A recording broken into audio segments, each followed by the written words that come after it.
সেই সকল নারীর সংসার ধ্বংস হয়ে যাবে যাদের চরিত্রের মধ্যে এই তিনটি লক্ষণ বা আলামত প্রকাশ পাবে। নিজের স্বামীকে হাজারবার বোঝানোর পরও, বড় বড় হুজুরের কাছ থেকে ফতোয়া নেওয়ার পরও সেই নারীর সংসার কেউ বাঁচাতে পারবে না। যেসব নারীর মধ্যে এই তিনটি আলামত থাকবে তাদের সংসার জীবন 1-2 কিংবা 1 দশকের বেশি সময়ের হলেও একটা সময় সেটা ভাঙা পড়বে, বিচ্ছেদ ঘটবে তাদের বৈবাহিক সম্পর্কে, যার প্রমাণ বর্তমান সমাজের দিকে তাকালেই পাওয়া যাবে। বর্তমানে যদি 100 ডিভোর্স বা বিবাহ বিচ্ছেদ হয়ে থাকে তার মধ্যে 90 ভাগের বেশি ডিভোর্স হওয়ার কারণ হয়ে দাঁড়ায় নারীদের এই তিনটি লক্ষণ। তাই সাবধান হন প্রিয় বোনেরা, যদি নিজের মধ্যে এই তিনটি লক্ষণের একটিও থাকে, নিজের সংসার, স্বামী, সন্তানের কথা চিন্তা করে আজই তা দূর করুন। কেননা এই তিনটি লক্ষণ যদি আপনার মধ্যে থাকে তবে আপনার স্বামীর ভালোবাসা আপনার উপর থেকে উঠে যেতে পারে। তাই সতর্ক হন এখনই। তবে আমার এমন অনেক মা ও বোনেরা আছেন যাদের মধ্যে এই তিনটি লক্ষণের একটিও নেই, তারা কমেন্টে অবশ্যই একবার আলহামদুলিল্লাহ বলে যাবেন,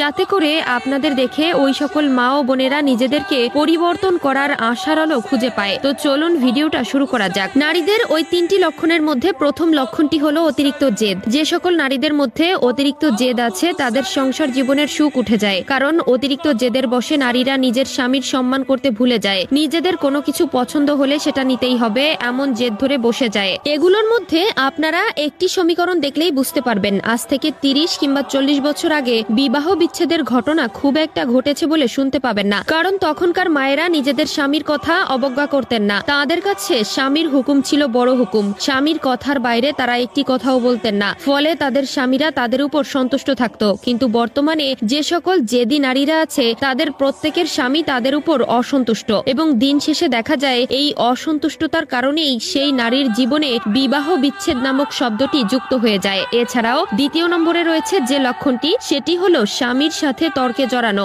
একজন পুরুষ কখনো সে তর্ক পছন্দ করে না, তার স্ত্রীকে সে এমন ভাবে চায় যেটা বলবে তার স্ত্রী সেটাই শুনবে। তবে বর্তমান সমাজে এমন অনেক বোনেরা আছেন যারা স্বামীর সাথে ছোটখাটো যে কোনো বিষয় নিয়েই তর্কে জড়িয়ে পড়েন। সারাদিন স্বামী অক্লান্ত পরিশ্রম করে আপনার এবং আপনার পরিবারের জন্য আয় রোজগার করে, এবং দিন শেষে যখন সে ফিরে আসে তখন যদি আপনার কাছ থেকে একটু সেবা যত্ন না পেয়ে উল্টো তর্ক পায়, তবে আপনার স্বামী আপনার উপরে অসন্তুষ্ট হবেই, এক পর্যায়ে বিবাহ বিচ্ছেদে পরিণত হবে। এবং তৃতীয় নম্বরে যে লক্ষণটি আছে সেটি হলো বাইরের মানুষের কাছ থেকে বুদ্ধি গ্রহণ। অর্থাৎ বর্তমান সমাজে এমন অনেক বোনেরা আছে যারা কিনা বাবার বাড়ির কুপরামর্শ নিয়ে থাকে। অর্থাৎ অনেক মায়েরা আছেন যারা কিনা নিজেদের কন্যাকে বিবাহ দেওয়ার পরে তার মেয়েকে নানাবিধ পরামর্শ দিয়ে থাকে। পরামর্শগুলো তাদের সাংসারিক জীবনের জন্য উপকারের বদলে ক্ষতি বয়ে আনে, কারণ বিবাহের পর একমাত্র স্বামী স্ত্রী জানে সংসারের পরিস্থিতি কেমন। তবে যদি এখানে অন্য কেউ এসে পরামর্শ দিতে চায় এবং সেই পরামর্শ অনুযায়ী যদি সংসার ধারণ করা হয় তবে সেই সংসারের পতন নিশ্চিত। তাই সাবধান হন এখনই। সুখে শান্তিতে সংসার করতে চাইলে